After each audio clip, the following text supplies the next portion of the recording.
আসসালামু আলাইকুম, welcome to Yusuf চাইল বাংলা। আজকে আপনারা আমার বাংলা বই দ্বিতীয় শ্রেণী। লাইক সাবস্ক্রাইব শেয়ার করে দিও। সাবস্ক্রাইব করতে ভুলো না। ইউসুফ চাইল বাংলা। আপনারা পাঠ 24। নিজের মতো লিখি পড়ি। নীল ঘুড়ি লাল ঘুড়ি উড়ে যায় আকাশে, উড়ে উড়ে দূরে যায় কোথায় বেলায় আকাশে। শব্দ বসে নীল ঘুড়ি উড়ে যায়, উড়ে উড়ে দূরে, এটা হবে যায়। প্রজাপতির রঙিন পাখা, নানা রকম ছবি, এই যে আঁকা। নদীর বুকে নৌকা ভাসে, আকাশ জুড়ে সূর্য আসে হাসে। পড়ি পাখি দেখতে আমার ভালো লাগে, পাখি আকাশে উড়ে, ঘুড়িও আকাশে উড়ে।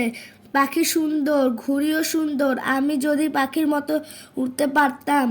নিজের মতো শব্দ বসিয়ে লিখি, বই পড়তে আমার ভালো লাগে, বইয়ের ছবিগুলো সুন্দর।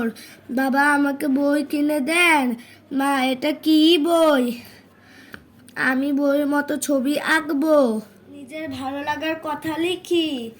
এখান 1 নাম্বার, আমার ঘুড়ি ওড়াতে ভালো লাগে। 2, আমার বন্ধুদের সাথে খেলতে ভালো লাগে।